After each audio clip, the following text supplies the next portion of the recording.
Hey, my name's Toby and this is my new video series, The Greatest Games That No One Loves. And it's so called because this is a series about games that I feel that I love that other people don't love as much as I do. And I want to share that. I want to let people know why I love these games and why they're so good. So they're going to be sort of mini reviews and reasons why I think you should check them out. So sit down, grab yourself a coffee and enjoy.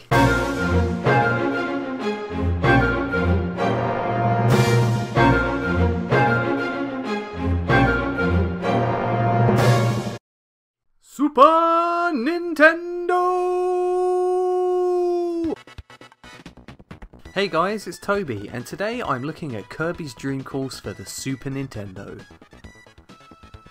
Everyone's favourite pink puffball rolled onto the scene way back in 1992 in Kirby's Dream Land on the titular Game Boy. A year later he exploded onto the NES with Kirby's Adventure and became an instant success. This is where he got his copy ability that he's so well known for. He's a greedy bugger, that's for sure.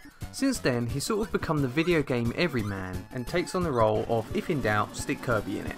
Maybe that's not entirely fair, but he's certainly seen plenty of variety in his appearances. He's a lover, he's a fighter, he's a pinball, he's a painter, and in Kirby's Dream Course, he's a golf ball. This game is essentially Crazy Golf where Kirby is the ball, only you don't whack him with a metal stick unfortunately. No Kirbys were harmed during the making of this video. Instead, you control him directly by picking his direction, his power, and even his curve if you're feeling adventurous. The aim of each round is to defeat every enemy on the course before making it into the hole. You have a limited amount of goes before Kirby is too exhausted to go on. You have to take into account hazards like slopes, spiky enemies, water, sand pits, boost pads, and more. It's super satisfying when you land a hole-in-one and Kirby rockets off in a shower of fireworks.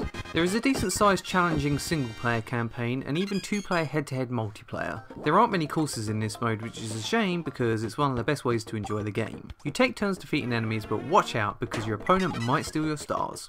One of the coolest aspects of the game is when you roll over certain enemies and take their power. Essentially it's Kirby's copy ability in action. I guess he eats them as he rolls over them or something. These powers are great for trick shots, and in some cases you're required to use them the moment you pick them up for that sweet hole-in-one. This freeze ability is one of my favourites as you can turn water to ice and slide across it. And how cool is that? Ice cold! That's Breath of the Wild stuff right there. Kirby's Dream Course is technically very impressive. The game really feels like a 3D world with physics and depth. HAL Laboratories did a stellar job with this one and I highly recommend it. Good stuff. Good stuff. Kirby is my best friend. He is such a best friend. He is pink and cool. He is pink and cute. One of the coolest. So that's the end of the first episode. I hope you enjoyed it. Let me know your thoughts on Kirby's Dream Course below. If you haven't subscribed, please do so already. You can follow me on Twitter at Tobys_take, and you can support us on Patreon at patreon.com/makeusbetter.